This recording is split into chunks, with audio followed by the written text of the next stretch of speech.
Hey everybody, Ozark Elman here. So I want to talk really quick. This is a bit of a white pill, audio broadcast here from Radio Free Missouri, I should say. So rest your eyes from that unnecessary backlight, and best of all, you don't have to see my mug up on the screen. Now, if you want to listen to this a little faster, I always recommend 1.5 speed on YouTube.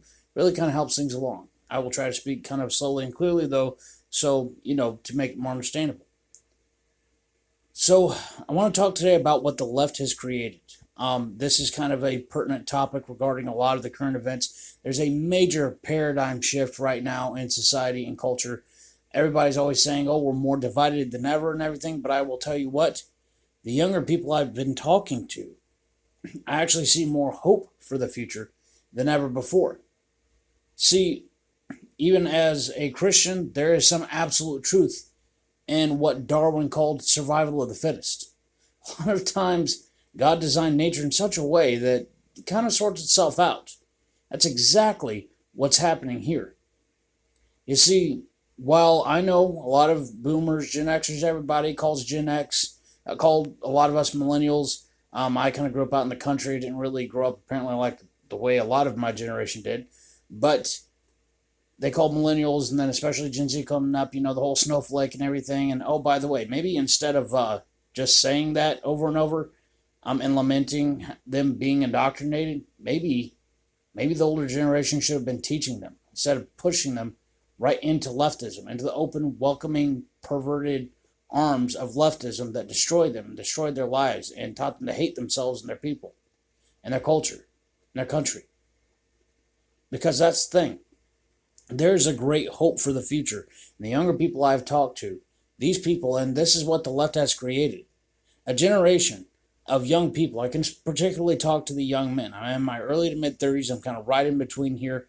But it's created a generation of young men who have the tools, not only have the tools to do all their own research, but they officially do not buy any narrative that they are told. The leftist controlled, every single major institution. For the first time, there's an overwhelming generation. The large majority of them come from conservative families. And yes, a massive amount of their generation has been utterly destroyed. And sometimes mentally, physically, chemically. But this amazing stark contrast has almost kind of in a way set them straight. They have seen things and have been exposed to some messed up stuff that you or I, whether you are a boomer, Gen X, or millennial, older, mid-millennial like me, that we would have never imagined in high school as a teenager, seeing the rest of our generation around us. Because for many of them, it has shocked them straight. They are guilted and shamed and have all the problems for everyone else in society put on them for what they were born, for their own people.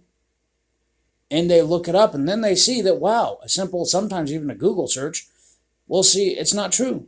They look up the edited results on a Google search and then another search engine, because here's the thing. They have VPNs. They have DuckDuckGo, which I know is compromised.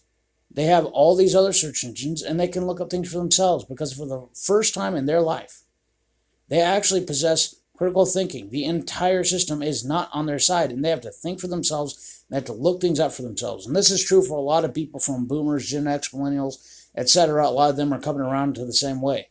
But the young generation, they're starting off running out of the gate with these tools and not buying what they're told right off the bat. They can look up things in history and see things that have been massive propaganda. They can look at the origin of cultural Marxism and critical theory. They realize for the first time that these professors in their leftist echo chambers, where the ideas never had to be proven or challenged, they've had 20 years of experience, repeating the same things, and obviously can out-argue the slightest conservative with the slightest right-leaning opinion. They can immediately Google and look things up, and by the way, they do.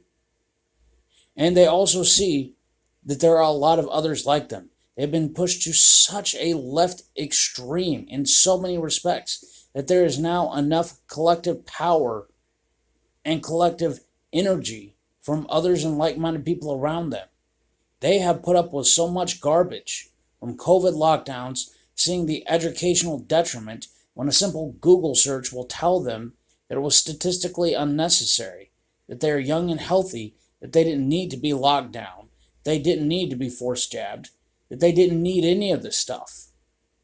They can look up the WEF and they can look up you will own nothing and you'll be happy. And here's the thing they have. They realize that a lack of masculinity is the problem, and they immediately see that you look at masculinity and the first thing you see is it's derided as toxic. They see the double standard garbage of feminism, how it drives the wedge between men and women.